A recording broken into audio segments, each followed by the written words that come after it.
បុរសពីរនាក់ម្នាក់ឈ្មោះអាខិលម្នាក់ទៀតឈ្មោះអាខូតនៅស្រុកទីតៃពីគ្នាគំនិតដោយខ្លួនអាខូតជួអាចមកដាក់មួយពាងហើយយកអាចមកលាក់បិទផ្ចិតយ៉ាងល្អមិនឲ្យក្លិនចេញក្រៅបានអាខិលធ្វើកំបិតមួយផ្លែពុនចង្កឹះអកកំបោដងពុនកកដៃស្រោមធំវែងមួយលូកអាខិលស្ពាយកំបិតនោះដាលក់អាខូតក៏ពុនពីងអាចមកនោះដាទៅលក់ដែរអាខិលទៅពីនេះអាខូតមកពីនោះជួបគ្នាកណ្ដាលផ្លូវអាខូតពពាយនាយថាអ្នកអើយទិញផ្អករបស់ខ្ញុំទៅពិសាផ្អកចៅយ៉ាងល្អស្ងោរក៏បានចំហុយក៏បានឆ្ងាញ់ណាស់អាខិលឆ្លើយថាតោះតែលក់ដាវបណ្ដាច់គ្មានលួយទិញបើខ្ញុំដូរជាដាវនេះព្រមដូរទេអាខូចឃើញដាវនេះវែងក៏ឆ្លើយថាដូរក៏ដូរអាខិលប្រគល់ដាវឲ្យអាខូចហើយអួតថាដាវខ្ញុំនេះមុតបំផុតមេដៃរបស់ខ្ញុំផងបើត្រូវការម្ដងចាំហូតកាប់អ្នកឯងកុំប្រញាប់ហូតមើលបើហូតលើប្រអើសក់ទៅវិញមិនចុះទេដាវខ្ញុំពូកែខ្ញុំស្ដាយរបស់ខ្ញុំបើកុំតែខែនេះក្រម្អូបណាស់កុំអីខ្ញុំមិនដូរទេអាខូចក៏ប្រគល់ពាងអាចមកទៅឲ្យអាខិលហើយហាមថាផ្អកខ្ញុំក៏នឹងដែរដល់ពេលស៊ីចាំបោកយកមកចំហុយកុំអាលបោកមើលក្រែងវាស្អុយរយបាញ់ក្រែងវាស្អុយកុំអស៊ីមិនតន់អស់វាទៅជឿខានឆ្ងាញ់នឹកឃើញជីដូនជីដាបានតែខ្វះស៊ីឆៅអ្នកទាំងទីបាយគ្នាទៅដល់ផ្ទះរៀងខ្លួនហៅទឿនប្រពន្ធថាដណ្ដាំបាយទៅអញបានផ្អក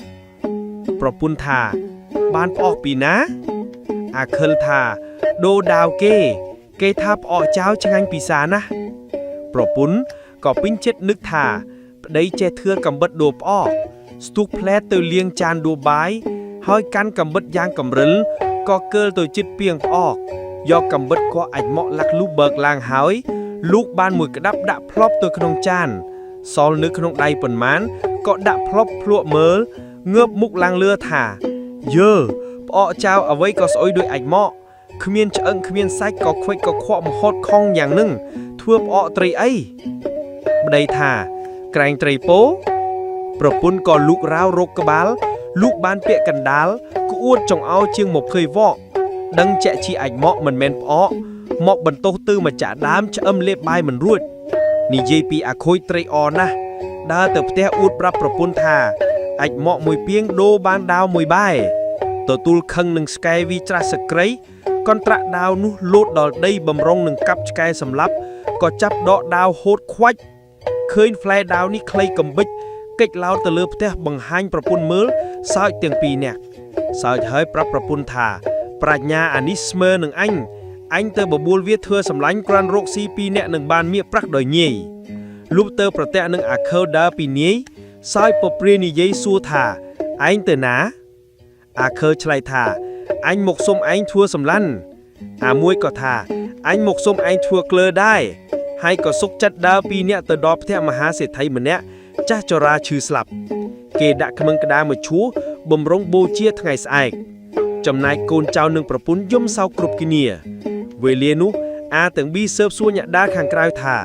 អ្នកណាស្លាប់បានជាគេយំគេប្រាប់ថាមហាសេដ្ឋីស្លាប់អាទាំងពីរគិតគ្នាថាឯងត្រូវក្លែងសម្បុត្រមួយច្បាប់ទៅប្រាប់គេថាមហាសេដ្ឋីឲ្យមកយកទ្រព្យរបស់ចៅខូចកំសុតតាំងពីទូជាកូនថឥឡូវអាពុកជរាហើយកូនអើយជោទៅយករបស់ទ្រព្យទុកចាយឲ្យសប្បាយចិត្តចុះកូនចៅប្រុសស្រីគេមិនសុខចិត្តព្រោះត្បិតគ្មានត្រាគ្មានហត្ថលេខាសេដ្ឋីអាខូចឆ្លើយថាខ្ញុំសុំសន្យានឹងអង្គកូនចៅអញ្ជើញទៅហៅទៅសួរលោកចុងបើលោកស្ដីនោះខ្ញុំត្រង់ពិតបើលោកស្ងៀមនោះខ្ញុំក្លែងបបឆោតទេកូនសេដ្ឋីស្ទុះភ្លាមទៅស្រែកហៅឪពុកអាខិលឆ្លើយថាកូនស៊ូថាឪពុកបានឲ្យកូនធွာមកយករបស់មែនឬអាខិលឆ្លើយថា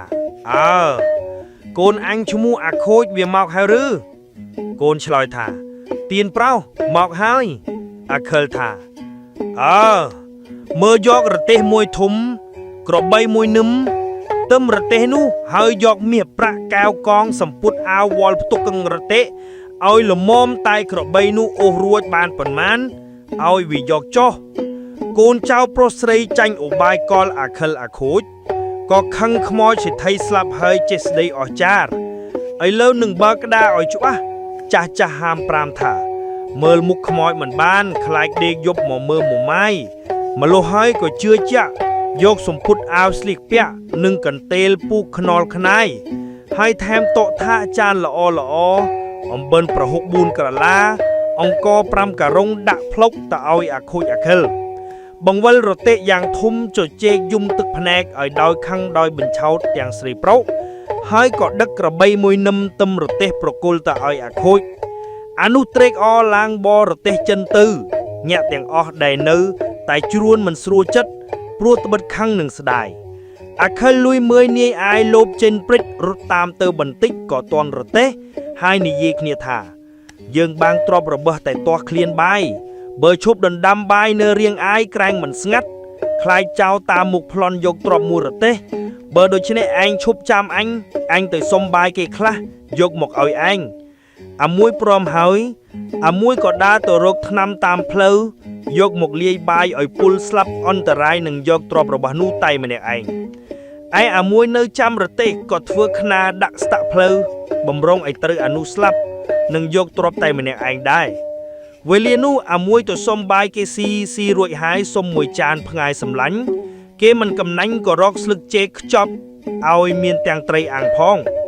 អានោះក៏លាគេដើរចេញមកហើយយកថ្នាំប្រឡាក់បាយមកដល់ខាងឯក៏ត្រូវនឹងខ្នានោះស្លាប់អាមួយដើរប្រងាប់ចាប់យកបាយស៊ីមិនដឹងថាមានថ្នាំពុលក៏ពុលស្លាប់បន្ទាប់គ្នាឯក្របីនោះក៏អូរទេះចូលក្នុងព្រៃរទេះក្រតាក់ទៅជ្រកខ្លងទឹកត្រពាំងដាច់ខ្សែទៀមដេកត្រាំទឹកនៅទីនោះទៅដល់វេលាព្រឹកមានបុរសម្នាក់ដើរទៅឃើញទ្រព្យរបស់ទាំងអស់ក្នុងព្រៃនឹកម្ដងភ័យនឹកម្ដងអថាឯងអ្នកក្រមិនដែលប្រទេសទ្រព្យច្រើនដូចនេះទេដូច្នេះបើលៃលោកយកទៅធ្វើជារបស់ខ្លួនក្រែងបំបានសុខក៏រុញរទេះសម្រុកទៅទុកក្នុងព្រៃចងក្របីជាប់ត្រឡប់ទៅផ្ទះវិញហើយក៏ពិសោធន៍មកយ៉ាតប្រពន្ធដោយគិតថាបើប្រពន្ធមកយ៉ាតល្អនឹងយកទ្រព្យនោះទុកជារបស់ខ្លួនបើនិយាយអ្វីមិនចេះលះនឹងយករបស់ទាំងនោះទៅជូនរាជការផែនដីប្រយោជន៍ដើម្បីឲ្យសុខខ្លួនគិតហើយទៅដល់ផ្ទះក៏កុហកប្រាប់ប្រពន្ធថាអញជួអាចមិញមានសត្វក្អែកមួយហើរចេញពីក្តិតតែឯងអាណិតបិទមាត់ឲ្យឈឹងកុំឲ្យនរណាគេដឹងមួយជាពីរបើចូលត្រជាគេវាបាយការណាអាក្រក់ណាស់កើតមានជំនុំជម្រើសសួរទៅសួរមកហើយគ្មានទាំងសាក់សីបានដឹងនឹងអាងក្រែងគេយកឯងទៅឆ្កាងឬយកទៅដាក់គុកប្រពន្ធមិនលាក់ទុកក៏ដារប្រាប់គេថាមានក្អែកពីរហើរចេញពីក្តិតប្តីអញតែឯងកុំមាត់មេមួយទៀតមិនអត់ទៅប្រាប់គេថែមថាក្អែក5ប្រាប់លើតគ្នាដរាបដល់ក្អែក10រឿងនោះក៏ជ្រួតជ្រាបដល់ព្រះមហាក្សត្រទ្រង់ចាត់ប្រាវអាមាត្យឲ្យស្រាវជ្រាវរកដល់បុរសនោះក៏ថ្វាយបង្គំគាល់ស្ដេចទ្រង់ឆ្ងល់ត្រាស់សួរថាមែនឬមិនមែនបុរសក្រាបទូលថាទូលបង្គំក៏ហុកប្រពន្ធចង់ដឹងចិត្តព្រោះត្បិតឃើញទ្រព្យច្រើនបុរសនោះក្រាបទូលដោយខាងលើហើយក្រាបបង្គំលាទៅទឹមរទេះយកទៅថ្វាយស្ដេចទ្រង់ព្រះរាជទានឲ្យបុរសនោះពាក់កណ្ដាល